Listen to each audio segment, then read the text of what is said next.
प्यारे बच्चों, आप सभी का हमारे YouTube channel physics class JJIC में स्वागत है। पिछले वाले वीडियो में बहुत बड़ा वीडियो बन गया था, 40 मिनट का वीडियो था। उस लेक्चर में हमने आपको संघट्ट के बारे में बताया था और एक विमीय तल में प्रत्यास्थी संघट्ट बताया था। तो आज उसी से संबंधित कुछ सवाल हैं, कुछ प्रॉब्लम हैं जिनको हम लोग सॉल्व करेंगे। सवाल है 6.16, NCERT का है 6.16। सवाल में क्या कह रहा है कि दो समरूपी बॉल बेयरिंग एक दूसरे के संपर्क में हैं और किसी घर्षण रहित मेज पर विराम अवस्था में उनके साथ समान द्रव्यमान का कोई दूसरा वाल्व बेयरिंग जो आरंभ में B चाल से गतिमान है, सम्मुख संघट्ट करता है।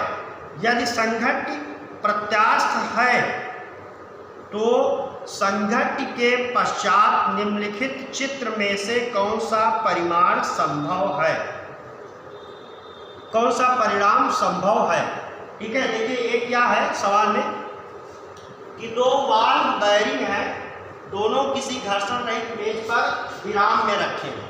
ठीक है, एक तीसरा है जो B इसके साथ एक समान द्रव्यमान का कोई दूसरा वाल्व बेयरिंग जो आरंभ में B चाल से गतिमान है, संपर्क में, ठीक है, सम्मुख संघट्ट करता है, यानी इनसे क्या करता है, टक्कर करता है। टक्कर के बाद तीन स्थितियां हैं।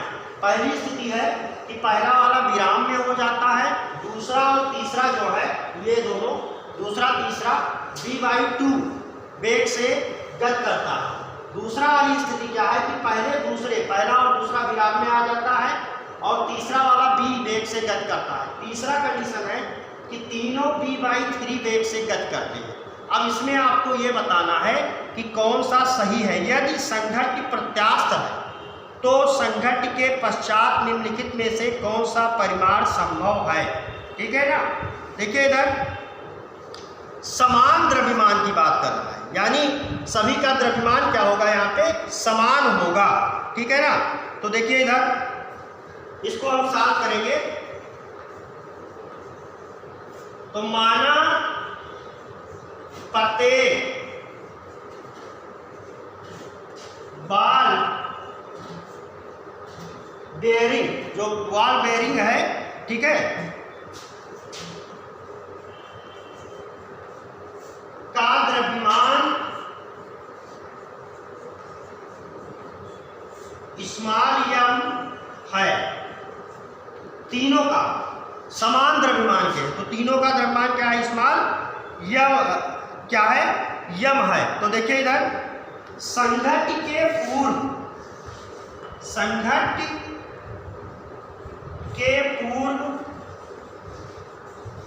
गतिज ऊर्जा, तो संघट्ट के पूर्व गतिज ऊर्जा क्या हो जाएगी।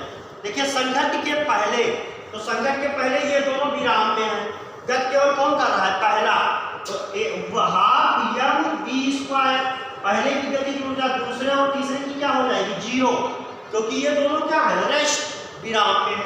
तो संघट्ट के पूर्व गतिज ऊर्जा हो जाएगी हाफ mv²। ये संघट्ट के पहले की क्या हो गई, गतिज ऊर्जा हो गई। अब इस सवाल में देखिए पुनः हम तीनों स्थितियों में संघट्ट के बाद क्या करेंगे, गतिज ऊर्जा निकालेंगे। तो देखिए पुनः संघट्ट के पश्चात या बाद तीनों स्थितियों में गतिज ऊर्जा, तीनों स्थितियों में गतिज ऊर्जा। देखिए ये संघट्ट प्रत्यास्थी है, हमने आपको बताया था कि प्रत्यास्थी संघट्ट में संघट्ट के पूर्व और संघट्ट के पश्चात यानी बाद गतिज ऊर्जा बराबर होती है, समान होती है। तो देखिए तीनों स्थितियों में संघट्ट के बाद तीनों स्थितियों की गतिज ऊर्जा हम ज्ञात करेंगे और जिस स्थिति की गतिज ऊर्जा बराबर हो जाएगी वही कंडीशन क्या हो जाएगा, ट्रू हो जाएगा, सत्य हो जाएगा, बाकी सब क्या हो जाएंगे, असत्य हो जाएंगे। दो असत्य होना है, निश्चित है। तो अब क्या करेंगे हम, स्थिति 1 में, स्थिति 1 में तो वह स्थिति 1 में गतिज ऊर्जा क्या हो जाएगी, स्थिति 1 में संघट्ट के बाद इसकी गतिज ऊर्जा क्या हो जाएगी, तो स्थिति 1 में देखिए पहला विराम में है तो इसकी 0 प्लस हाफ, देखिए दोनों एक साथ मिलके v/2, तो दोनों का द्रव्यमान क्या हो जाएगा 2m और वेग क्या हो जाएगा v/2 का होल स्क्वायर, तो ये क्या हो जाएगा हाफ, ये आपका 2m और ये आपका हो जाएगा v²/4, तो ये आपका 2 से 2 कट जाएगा और ये आपको मिल जाएगा 1/4 mv²।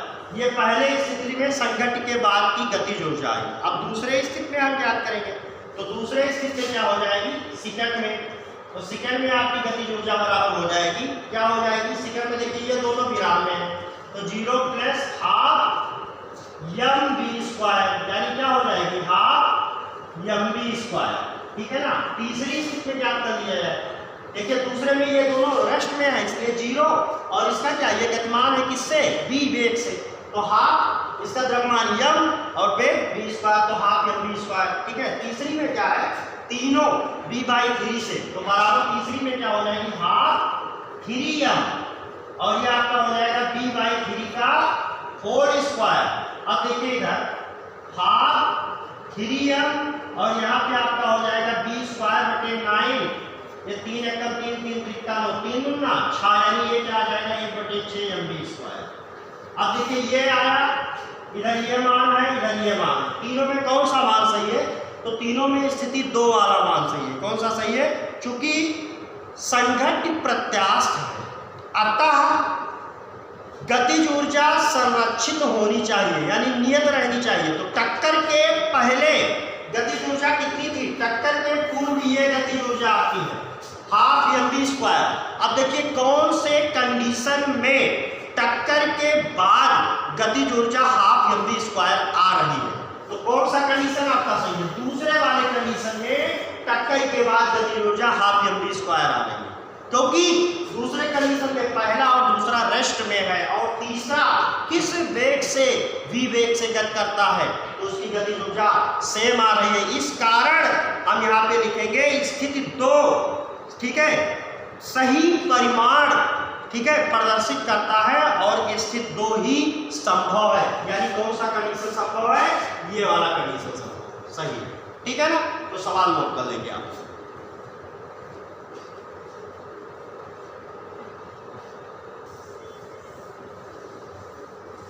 अगला सवाल आप लोग देखेंगे, x अक्ष में 0.8 किलोग्राम द्रव्यमान की एक गेंद है, गेंद का द्रव्यमान क्या है 0.1 किलोग्राम द्रव्यमान की एक गेंद 4 मीटर प्रति सेकंड के वेग से गति करती हुई उसी दिशा में 3 मीटर प्रति सेकंड के वेग से गतिशील 0.2 किलोग्राम की दूसरी गेंद से टकराती है। टक्कर के बाद प्रथम गेंद 2 मीटर प्रति सेकंड के वेग से वापस लौटने लगती है। दूसरी गेंद की टक्कर के बाद गतिज ऊर्जा की गणना कीजिए। गतिज ऊर्जा की क्या करना है, गणना करना है कि दूसरी गेंद की गतिज ऊर्जा कितनी होगी। तो देखिए इधर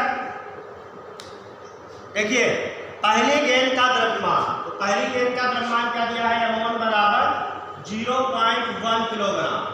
अब पहली गेंद का वेग क्या दिया है, प्रारंभिक वेग u1 बराबर क्या दिया है, तो u1 बराबर दिया है 4 मीटर प्रति सेकंड, 4 मीटर प्रति सेकंड। अब देखिए दूसरी गेंद का द्रव्यमान m2 बराबर 0.2 किलोग्राम और u2 बराबर क्या दिया है, u2 बराबर क्या हुआ है 3 मीटर प्रति सेकंड, 3 मीटर प्रति सेकंड। अब ये दोनों गेंदें हैं, इनके बीच जब टक्कर होता है तो टक्कर के बाद प्रथम गेंद पहली गेंद का वेग देखिए ये क्या है, टक्कर के पूर्व वेग, ठीक है ना। अब सवाल में कहता है कि गतिशील 0.2 किलोग्राम की दूसरी गेंद से टकराती है। टक्कर के बाद प्रथम गेंद 2 मीटर प्रति सेकंड वेग से वापस लौटने लगती है। पहली गेंद जो है वापस लौटने लगती है, कितने वेग से 2 मीटर पर सेकंड के वेग से। तो देखिए टक्कर के बाद का वेग, टक्कर के बाद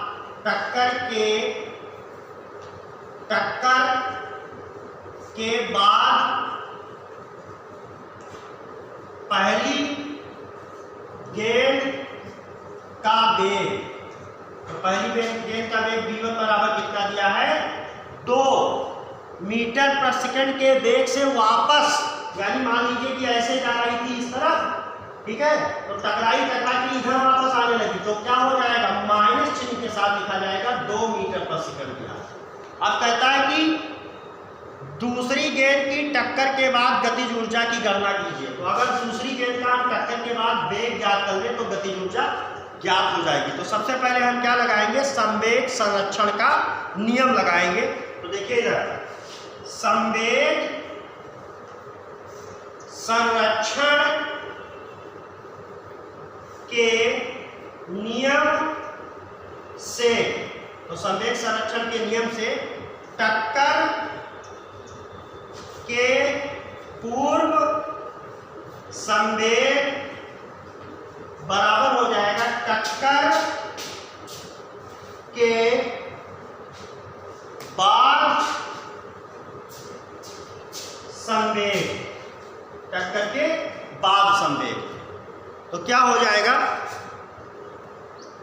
तो देखिए टक्कर के पूर्व संवेग, तो देखिए m1 u1 plus m2 u2 बराबर क्या हो जाएगा m1 b1 plus m2 b2, ठीक है ना। तो अब देखिए यहाँ पे m1 0.8, u1 का मान 4, m2 का मान 0.2, u2 का मान 3 बराबर, यहाँ पे देखिए m1 0.8 और b1 का मान यहाँ -2 लिखा जाएगा, क्योंकि टक्कर के बाद पहली वापस लौटने लगती है, यानी दिशा क्या हो जाता है, बदल जाता है, तो चिन्ह यहाँ पे माइनस लिखा जाएगा, ठीक है ना। फिर देखिए m2 का मान 0.2 और b2 का मान आपको क्या करना है, ज्ञात कर लेना। अब इसको देखिए गुणा करेंगे, 4 एकम 4, तो ये आपका हो जाएगा 0.4 धन, ये देखिए आपका क्या हो जाएगा 3 दूना 6, 0.6 बराबर आपका हो जाएगा, ये आपका हो जाएगा 2 एकम 2 माइनस 0.2 और धन आपका हो जाएगा 0.2 b2 धन 0.2 b2। अब देखिए ये आपका क्या हो जाएगा आगे,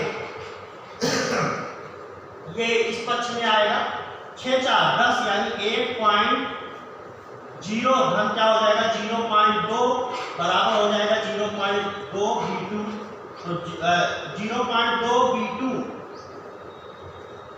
b2 बराबर आपका हो जाएगा 1.2, यानी b2 बराबर आपका हो जाएगा 1.2 बटे 2, 0.2, ये दशमलव से दशमलव कट जाएगा, ये आपका क्या आ जाएगा 6 मीटर पर सेकंड, 2 6 12।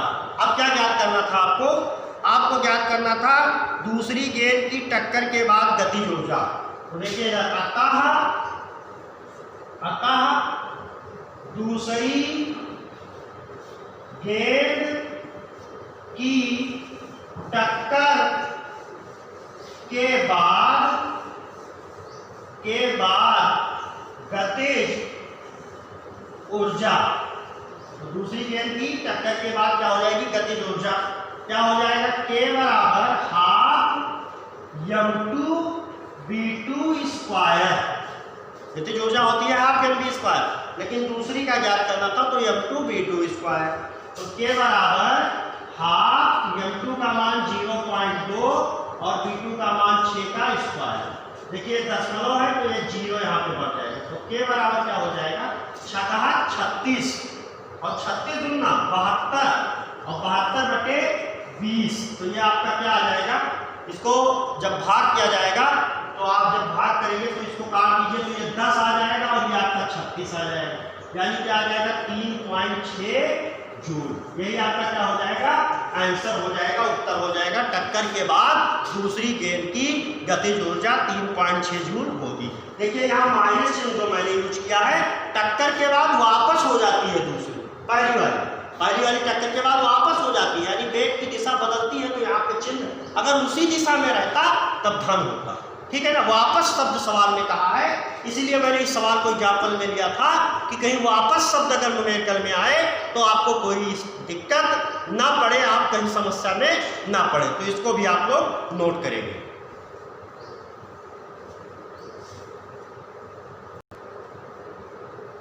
अब आप लोग अगला देखेंगे 6.19।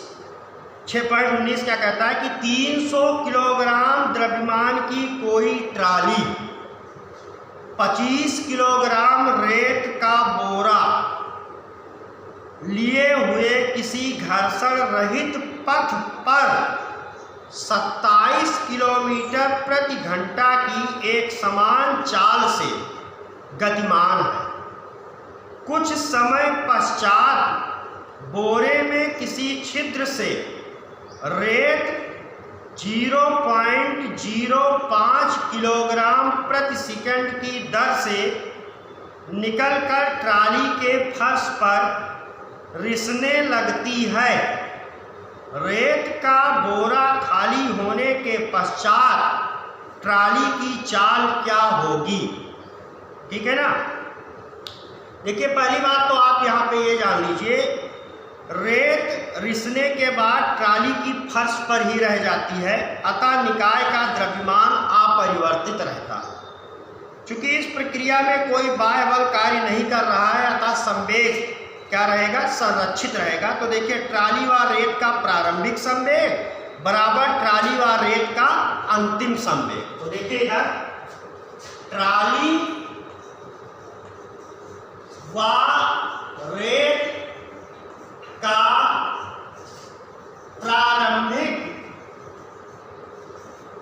संवेग बराबर क्या हो जाएगा?